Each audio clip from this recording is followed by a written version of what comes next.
વાલા મુક્તો હૈયાના હેતથી જય શ્રી સ્વામિનારાયણ.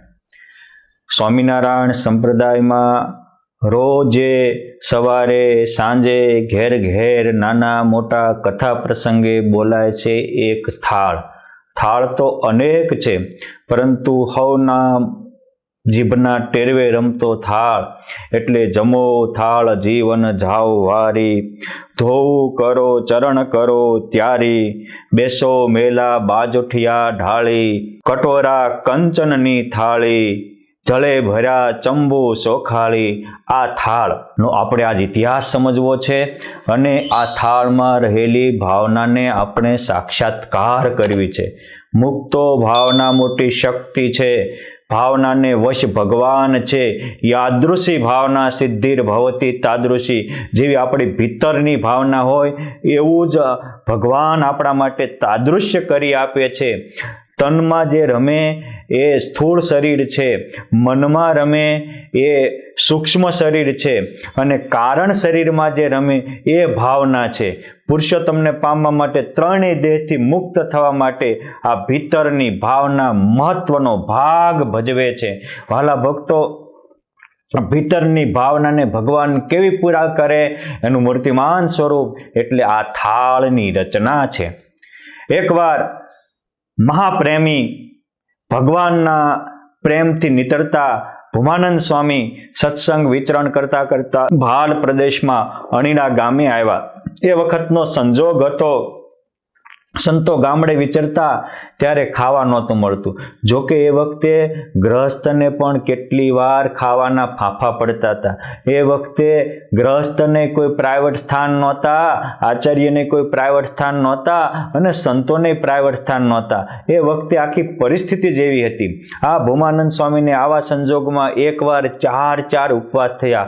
અખંડ મુખમાં હરિનું નામ છે અને પગમાં પુરુષોત્તમના કુમારીના પાવલા છે, પણ 4 ઉપવાસને કારણે સ્વામીનું શરીર થોડું લડથડ્યું. એક અણીડા ગામના પાદરમાં સ્વામી એક ઝાડવાના નીચે બેઠા હતા. સ્વામિનારાયણ સ્વામિનારાયણ જંપ કરતા હતા. એ વખતે એક સંત પ્રેમી ત્યાંનો ભાલનો ભોળો ભગત પોંક લઈને જતો તો પોતાના દીકરા માટે જમાડવા. પણ એમ થયું કે ઓહો, આ સાધુ ભૂખ્યા લાગે છે. તરત જ પૂછ્યું, સાધુ મહારાજ કાંઈ જમશો? હા. શું છે? અરે આ પોંક લાવ્યો છું. અહીં ભાલમાં બીજું તો શું હોય? અને એ પોંક જોઈને ભૂમાનંદ સ્વામીની આંખમાંથી પ્રેમના આંસુ ઝરવા લાગ્યા. અને એમ થયું કે ઓહો, મારા નાથે કેવી કરુણા કરી. સામે ચાલીને પ્રેરણા કરીને પુરુષોત્તમ નારાયણે મારા માટે આ દેહની રક્ષા માટે પોંક મૂક્યો. હે કરુણા સાગર, હે નાથ, તારી અનંત અનંત કરુણા, અનંત અનંત ઉપકાર છે. 4 દિવસના પોતાને ઉપવાસ છે, પણ તદર્થે ન વિવથો મનઃ. સત્સંગી જીવનમાં જે લખ્યું છે એમ પોતા માટે મન વિચલિત નથી થતું કે હું ભગવાન માટે સમર્પિત થયો તો ભગવાને મને 4 દિવસથી અન્ન ન આપ્યું. એટલે પ્રેમ ભાવથી એ પોતાના પૂજાના ઠાકોરજી હતા, એ ઠાકોરજી સામે રાખી અને એ થાળ ધરાવ્યો, પોંક ધરાવ્યો અને પ્રેમ ભાવથી ગદગદિત ભાવથી એ ભૂમાનંદ સ્વામી જમોને થાળ જીવન જાવ વારી, બેસો મેલા બાજોઠિયા ઢાળી, કટોરા કંચનની થાળી, જળે ભર્યા ચંબુ ચોખાળી. આ થાળ જમાડ મૂક્યો તો ખાલી પોંક છે, પણ કે છે કે મેં તાજા ભાલિયા ઘઉંની પોળી બનાવી છે, પૂરણપોળી, અને એ પણ મેલી ઘૃત સાકરમાં બોળી. વળી કાઢ્યો રસ કેરીનો ઘોળી, કેરીને ઘોળી અને સરસ મજાનો કેરીનો રસ મેં તમને પીરસ્યો છે. વળી પ્રભુ એક ઘઉંના પોંકમાં સ્વામી ભાવના કરે છે કે મેં ગળા સાટા ઘેબર, એટલે ઘેબર, ફૂલવડી, દૂધપાક, માલપુઆ, પૂરી પોચી ઘીમાં બનાવેલી આ હું તમને કરું છું. પ્રભુ સરસ મજાના અથાણા લાવી છું, સરસ સુંદર મજાની ભાજી લાવી છું અને દહીં ભાત અને સાકર તો ઝાઝા લાવી છું. આવી રીતે પ્રેમ ભીના હૃદયે જ્યાં ભૂમાનંદ સ્વામીએ પોતાની અંતરની ઉર્મી પુરુષોત્તમ નારાયણ પાસે રજૂ કરી અને એ જ વખતે મહારાજ એ ભૂમાનંદ સ્વામીનો ભાવ આરોગવા ખાલી પોંક હતો તોય પ્રગટ થઈ ગયા.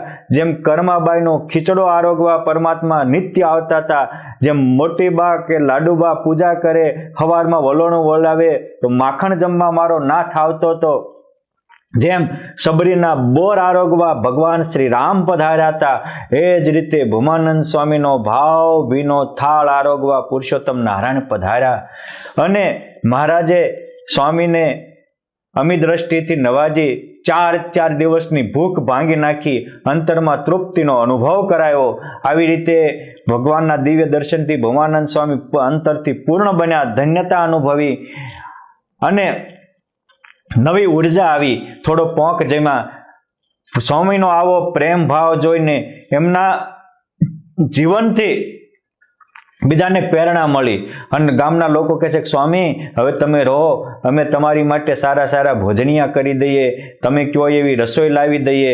ત્યારે ભૂમાનંદ સ્વામી કહે છે મારા નાથે મને દિવ્ય દર્શન આપીને બોલાવ્યા છે, માટે હવે તો હું મારા પ્રાણ પ્યારા પ્રભુને મળવા જાઉં છું. બસ આ તમારો પોંક છે એટલાથી મારા શરીરને ચાલે એવું ગઢપુર સુધીનું મને ખોરાક મળી ગયો છે, પણ તમે મને પોંક આપ્યો, આની સ્મૃતિ માટે તમારું ગામ અને તમારો ભાવ કાયમ ઇતિહાસમાં અમર રહેશે. એ ગામના લોકોને પ્રેમ ભરી આશ્વાસન અને આશીર્વાદ આપી ભૂમાનંદ સ્વામી ગઢપુરમાં આવ્યા. મહારાજ લીલોડા લીમડા નીચે દાદાના દરબારમાં સભા ભરીને બેઠા હતા. મહારાજ કહે છે કે કેમ ભૂમાનંદ સ્વામી કાંઈ તકલીફ નથી? અરે મહારાજ કાંઈ તકલીફ તો હતી નહીં. અરે મહારાજ કે 4 દિવસના ભૂખ્યા હતા, તમને પોંક આપવા એક ભગતને મેં હા મહારાજ કે સ્વામી તમે તે દિવસે એ થાળ બોલ્યા હતા એ આજ ફરીને બોલો ને, તમે જે અણીડા ગામના પાદરમાં બોલ્યા હતા ઝાડવા હેઠે આ સભામાં બોલો. અને એ વખતે પરમહંસોની સભામાં પુરુષોત્તમ નારાયણની હાજરીમાં ભૂમાનંદ સ્વામીએ આ પહેલા વહેલા થાળ બોલ્યા, જમો થાળ જીવન જાવવારી, ધોવું કરો ચરણ કરો ત્યારી, બેસો મેલા બાજોઠિયા ઢાળી, કટોરા કંચનની થાળી, જળે ભર્યા ચંબુ ચોખાળી. આ રીતે આખો થાળ ભૂમાનંદ સ્વામીએ ગાયો. પુરુષોત્તમ નારાયણ ગદગદિત થઈ ગયા. મહારાજ કહે છે કે હે પરમહંસો, આજ હું તમને તાળી વગાડીને કહું છું કે આવી રીતે જ્યારે જ્યારે તમે ભગવાનની સેવા પૂજા કરતા હો એ વખતે રોમાંચિત થઈને પ્રેમ ભીના હૃદયે ગદગદિત કંઠે આવી રીતે થાળ બોલશો, એ તમારો થાળ જમવા હું રોજ હાજર થઈશ, રોજ તમારો ભાવ સ્વીકારીશ અને મારા સદગુણો તમારા અંતરમાં પૂર્ણ કરીશ. માટે આવી રીતે પ્રેમ ભીના હૃદયે રચેલો આ ભૂમાનંદ સ્વામીનો થાળ ત્યારથી સંપ્રદાયમાં ગવાવા લાગ્યો. અને જ્યારે ગોપાળાનંદ સ્વામી વગેરે સંતોએ સંપ્રદાયનું બંધારણ બાંધ્યું ત્યારે પણ આ પ્રસાદીનો થાળ નિત્ય ગાવાની પુરુષોત્તમ નારાયણે જે આજ્ઞા કરી હતી એ આપણા નિત્ય ક્રમમાં વણી લીધી. અને પછી તો મંદિરે મંદિરે મોટું મંદિર હોય કે હરિમંદિર હોય, આ નિત્ય સવાર સાંજ જ્યારે ભગવાનને થાળ ધરાવવામાં આવે ત્યારે આ થાળ બોલાય છે.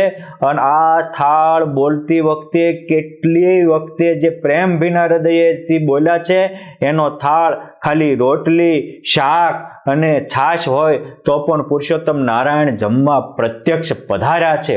માટે જે થાળ બોલી અને આપણા પ્રેમ ભીના હૃદયે ભગવાનને પ્રાર્થના કરીએ તો જે થાળના માધ્યમે પુરુષોત્તમ નારાયણ પ્રગટ થાય છે. પ્રેમી જનને વશ પાતળિયો, શ્યામ સુંદર સુખકારી, જાતિ વર્ણને રૂપે ન રીજે, પ્રભુજીને ભક્તિ પ્યારી.